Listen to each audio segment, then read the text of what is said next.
Bleu, which is a regional activity center of UNEP Mediterranean Action Program, and I'm here in Nice at UNOC 3 to listen and to give the voice of the Mediterranean peoples, to preserve their environment and to go on the way of sustainable development.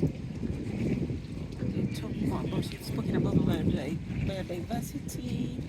Can you talk more about that, your specialty? Okay.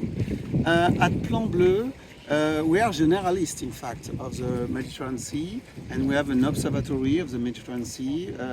We make sometimes some foresight study, and especially Med 50, which is at least released. And we are in support with the 20 states around the basin to define the new Mediterranean strategy of sustainable development. And around this word, these key points, we are specialists for climate change, especially adaptation to climate change, for water, fresh water, because the consequences of climate change is a lack of fresh water and a droughtness, which is now very frequent, especially in the south of the basin. And we work also on biodiversity, marine biodiversity, but also terrestrial biodiversity, especially on forests. And last but not least, we work on resilient cities, because the major part of Mediterranean people are in cities, in fact, and we have to adapt cities to the climate change. And at least we work on tourism, because, as you know, Mediterranean Sea is the first destination in terms of tourism, with about 400 million tourists per year. Okay. How important is the conference, the UNOC, in terms of the biodiversity of the marine life? Okay, it's a very important conference. In fact, it is the third conference about sea, about oceans, but the most important because in this conference, or several months after this conference, we have no certainty that the new BBNG Treaty, Biodiversity Beyond National Jurisdiction, will be ratified by at least 60 states. So it will go in force at the end of this year, and the next conference, the next sea conference, ocean conference, will be maybe the first COP of the treaty BBNG. So it's very important for the deep sea, to preserve the deep sea. But in Nice, we speak about also protection of the coastal area, with development of a special protected area, because, as you know, in Mediterranean Sea, the most important part of the biodiversity is not in the deep sea, it's on the coast. So you've spoken about the biodiversity treaty. For someone who does not know what it is, kindly just summarize about what it is. It is a new treaty of the UN Nation framework to preserve beyond the national jurisdiction, beyond the national area we are protected by states, for example France or United States of America, to preserve the high sea, the deep sea, from, for example, deep sea mining. It's a way, but to implement some rules, because, for instance, in the deep sea, it's like the Far West. There is no rules, so it's important to build a space of rights for the sea and for the species in the sea. Okay, this treaty it's like asking countries to go beyond their jurisdiction, to maybe, if they find some illegal activities, arrest people or something. That's what I understand about it.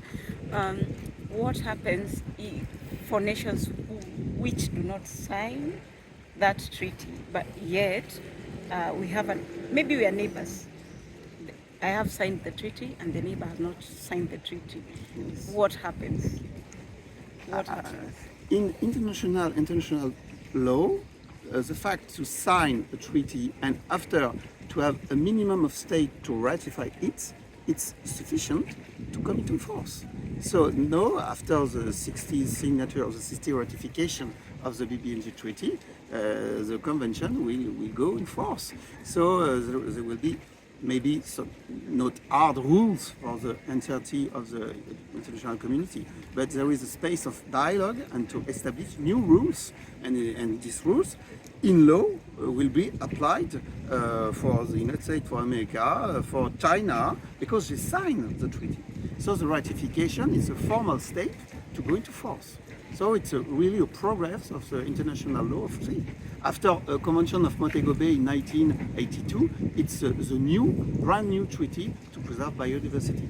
So after that, the problem is not only a legal affair, the problem is to have some means from financial point of view, from human point of view, to control what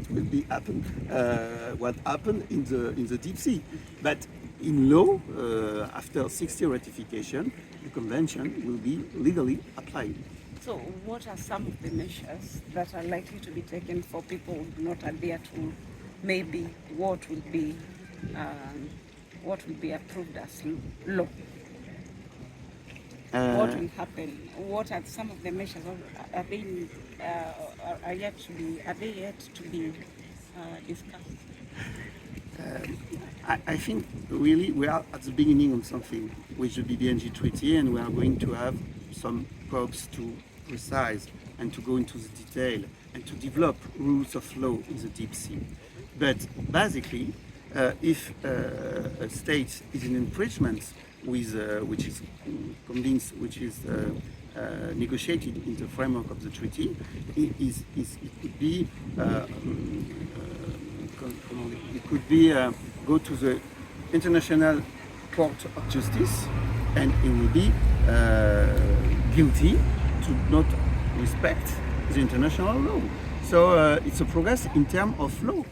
The question is how to control. But from a legal point of view, we will have new rules, and this rule will be controlled and applied by the International Court of Justice. Okay, just to finalize, the biodiversity treaty Yes. and the deep sea treaty seem to kind of interconnect. Because I know you're not, you said Yes, you're not an yes. expert, but is it possible maybe for you to differentiate these two? Yes, Because yes. it's Okay. like they're overlapping. Yes, there's a partial overlapping, you're right. The CDB's Convention of Biological Diversity was signed in 1992. It is an output of the Summit of Rio in 1992. The purpose of this convention, and with Protocol of Nagoya, for example, and Kuning-Montreal, is to preserve about 30% of all the area on Earth and 30% of all the area on the sea. On the sea, you have two parts. The part which is on national jurisdiction, with some special protected area, and now with BBNG, the possibility to implement new special protected area in the deep sea. So there is a partial overlapping. Thanks to the BBNG, it will be possible to define special protected area on the deep sea, and not only on the national jurisdiction. It's for this reason the name of biodiversity behind national jurisdiction. So it's a way to complete the disposal of the Convention of Biological Diversity. You have something to ask? Thank you. You have something to ask? Okay. Thank you. Okay?